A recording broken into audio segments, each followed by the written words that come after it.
When personal unhappiness or societal collapse dominates the headlines, we naturally assume we are victims of a world gone wrong. We point to a failing economy, a difficult boss, or a string of bad luck to explain why life feels so heavy. But the insights in Fear No Evil suggest a much more challenging reality. Our negativity is an active, ongoing production, occurring within the individual soul.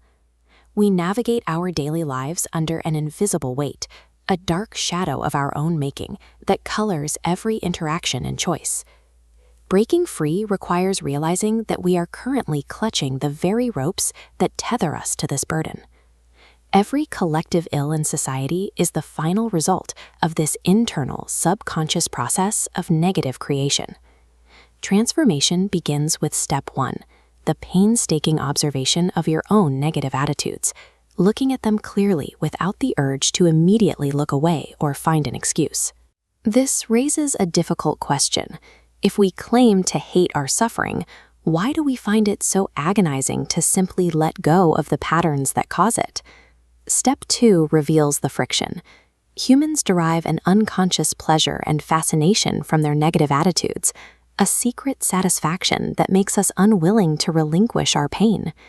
This mechanism creates a closed loop, where hidden satisfaction feeds the production of negativity, bypassing our rational desire for happiness.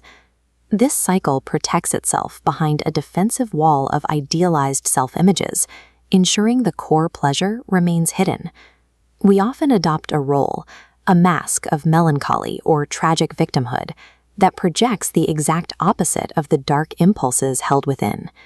The role of the victim contains its own form of hate, serving as a quiet tool to punish others while maintaining an aura of innocence. Moving to step 3 means calculating the exact cost of this internal production. Every act of psychological self-harm eventually leaks into the world, damaging our relationships and returning to us as further isolation. Placing that secret pleasure on the scale, we see it weighed against the mounting loss of joy, peace, and inner security. The math is undeniable.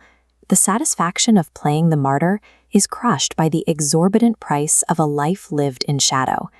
Only when we truly feel the weight of this loss can we find the motivation for step 4, the active recreation of our soul substance.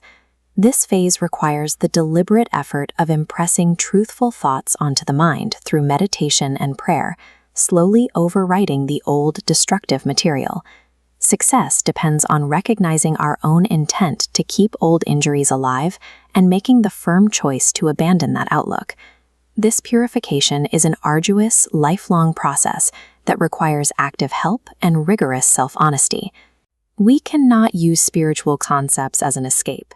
No amount of abstract belief can replace the hard work of confronting our own internal shadows. The goal of this labor is to reach a liberating truth. Positive creation is our natural, default state. All the effort we spent on negativity was a constant, exhausting drain on our energy. Dropping that burden doesn't require us to build something new. It simply allows our inherent light to surface. With the blockages gone, healthy and resilient reactions emerge from our real nature just as easily as breathing. Wisdom and creative strength are not things we must invent. They are the divine forces that unfold automatically once the heavy facades are cleared away. You don't have to struggle to reach the light. You only have to stop choosing the dark.